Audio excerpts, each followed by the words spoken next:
राजस्थान के थार रेगिस्तान में एक जगह है जहां पहुंचते ही इंसान को लगता है कि उसकी सांसें हल्की हो गई हैं, जैसे हवा में ऑक्सीजन कम नहीं हुई हो बल्कि किसी ने जानबूझकर उसे दबा दिया हो। वहां सूरज भी बाकी जगहों जैसा नहीं उगता और न ही ढलता है। वहां रोशनी आती तो है लेकिन ठहरती नहीं, उस जगह का नाम है कुलधरा। लोग कहते हैं यह एक वीरान गांव है, खंडहरों का ढेर, पर्यटन स्थल। लेकिन जो वहां गया है वह जानता है कि कुलधरा वीरान नहीं है, वह सिर्फ चुप है और कभी कभी चुप्पी आवाज से ज्यादा डरावनी होती है। बहुत पहले कुलधरा जिंदा था। यह कोई साधारण गांव नहीं था। पालीवाल ब्राह्मणों का यह बसेरा रेगिस्तान के बीच एक असंभव चमत्कार जैसा था। यहाँ पानी था, अनाज था, अनुशासन था और सबसे बड़ी बात आत्मसम्मान था। सुबह मंदिर की घंटियों से शुरू होती थी, दोपहर खेतों की हरियाली में गुजरती थी और रात दीपकों की कतारों में डूब जाती थी। बच्चे छतों पर खुले आसमान के नीचे सोते थे। बूढ़े लोग कहते थे कि यह गांव देवताओं की निगरानी में है। शायद यही कारण था कि जैसलमेर का दीवान सलीम सिंह इस गांव से चिढ़ता था। सत्ता में रहते हुए भी उसे यहाँ के लोगों की आंखों में झुकाव नहीं दिखता था। और फिर एक दिन उसकी नजर गांव के मुखिया की बेटी पर पड़ी। वह सुंदर थी लेकिन सुंदरता से ज्यादा उसमें दृढ़ता थी। दीवान ने उसे पाने का आदेश दिया। कोई प्रस्ताव नहीं, कोई विनती नहीं, सीधा आदेश और साथ में चेतावनी, अगर लड़की नहीं मिली तो पूरा गांव कुचल दिया जाएगा। उसी दिन कुलधरा की हवा बदल गई। कुत्ते बिना वजह रोने लगे, पक्षी गांव छोड़कर उड़ गए, मंदिरों में जलते दीपक कांपने लगे। रात को कुओं के पानी में हलचल दिखाई देने लगी, जैसे कोई नीचे से ऊपर देखने की कोशिश कर रहा हो।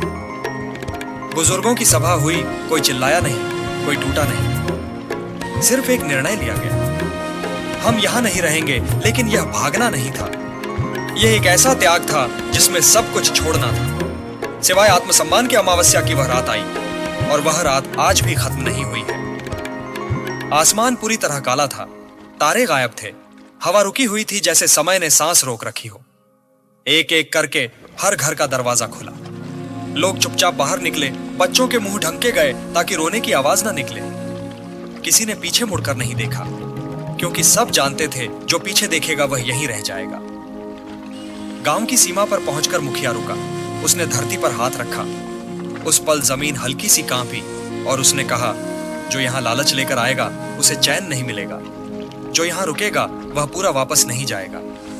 सुबह सूरज निकला लेकिन कुलधरा नहीं जागा। घर वैसे ही थे, चूल्हों में राख थी, अध जला खाना पड़ा था, मंदिर खुले थे लेकिन लोग नहीं थे। और सबसे अजीब बात, उस दिन से पक्षी कभी वापस नहीं आए। समय बीतता गया, रेत बढ़ती गई, दीवारें झुकने लगी, लेकिन कुलधरा मरा नहीं। वह किसी और रूप में जिंदा रहा। रात के साथ जो लोग वहां जाते हैं वे बताते हैं कि जैसे ही सूरज ढलता है तापमान अचानक गिर जाता है, हवा भारी हो जाती है और लगता है जैसे कोई पीछे खड़ा है। कदमों की आवाज आती है लेकिन मुड़ने की हिम्मत कोई नहीं करता, क्योंकि कुलधरा में जो पीछे खड़ा होता है वह इंसान नहीं होता और यह तो सिर्फ शुरुआत है। सूरज ढलते ही कुलधरा बदलने लगता है, जैसे दिन उसका नहीं है, जैसे वह सिर्फ रात के लिए बचा हो। पहले हवा रुकती है, फिर आवाजें मरने लगती हैं। दूर की सड़क का शोर तक यहां पहुंचते पहुंचते दम तोड़ देता है और तभी सुनाई देती है पहली आहट, जो किसी एक दिशा से नहीं आती बल्कि हर तरफ से आती है, जैसे पूरा गांव एक साथ सांस ले रहा हो।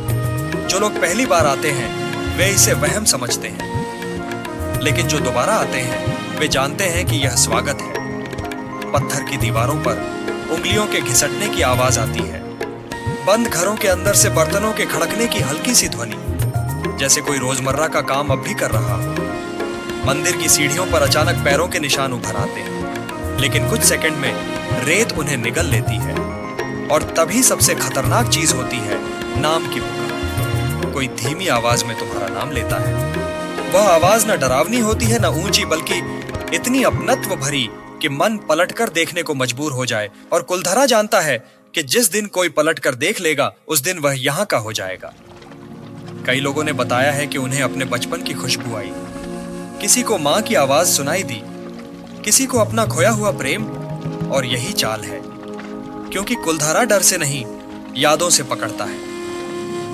आधी रात के बाद समय बिखरने लगता है, घड़ियां चलती रहती हैं, लेकिन मिनट आगे नहीं बढ़ते, मोबाइल ऑन होते हैं पर नेटवर्क नहीं आता, कैमरे तस्वीर लेते हैं लेकिन फोटो में लोग नहीं दिखते, सिर्फ खाली रास्ते और परछाइयां जो असली परछाइयों की तरह पैरों से जुड़ी नहीं होती बल्कि दीवारों से निकलती हैं।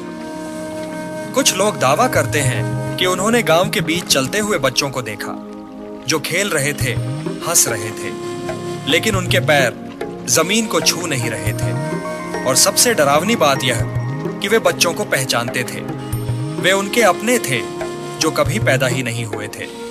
जब कोई ज्यादा देर रुक जाता है तो उसके दिमाग में अजीब बदलाव शुरू होता है। उसे लगने लगता है कि यह जगह जानी पहचानी है, कि उसे रास्ते याद हैं, कि वह यहाँ पहले भी रह चुका है और यहीं से कुलधरा अपना काम शुरू करता है। क्योंकि जो इंसान यह मान ले कि वह यहाँ का है, वह बाहर जाने की इच्छा खो देता है।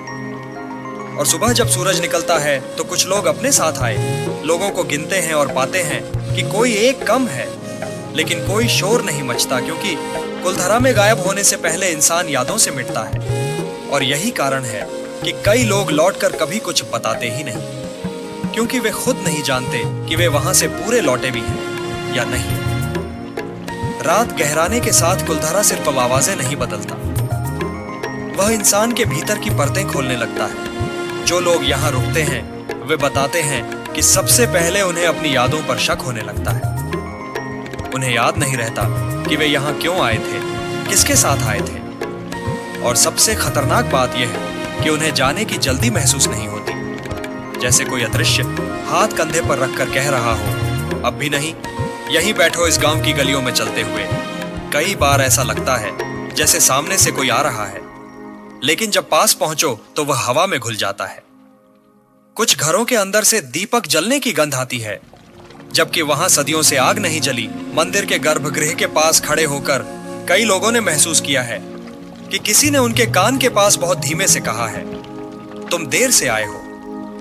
और यह वाक्य सुनते ही दिल की धड़कन अपने आप बदल जाती है, क्योंकि वह आवाज बाहरी नहीं होती, वह सीधे दिमाग के भीतर गूंजती है, जैसे कोई तुम्हारे विचारों के बीच बोल रहा हो। आधी रात के बाद कुलधरा सबसे ज्यादा सक्रिय होता है, क्योंकि यही वह समय है जब उस शराब की ऊर्जा सबसे मजबूत होती है जो उस रात छोड़ी गई थी। उस समय दीवारों पर चलती परछाइयां जमीन पर उतर आती हैं और जमीन पर चलती परछाइयां दीवारों पर चढ़ जाती हैं। कोई भी तय नहीं कर पाता कि असली कौन है और नकली कौन। कई लोगों ने देखा है कि उनके सामने ही उनके जैसे दिखने वाले लोग चल रहे थे, वही कपड़े, वही चाल, वही चेहरा, लेकिन आंखें खाली, जैसे उनमें आत्मा नहीं बल्कि इंतजार भरा। और यही कुलधरा का सबसे बड़ा रहस्य है। यहाँ भूत हमला नहीं करते, यहाँ आत्माएं डराती नहीं है, यहाँ बस इंतजार होता है, क्योंकि इंतजार इंसान को तोड़ देता है। जब कोई बहुत देर तक डर में फंसा रहे तो वह खुद ही कोई फैसला कर लेता है, और कुलधरा को बस वही फैसला चाहिए होता है। कुछ लोग डरकर भागते हैं, लेकिन रास्ता सीधा नहीं रहता, वही मोड़ बार बार आता है, वही दीवार, वही टूटा दरवाजा।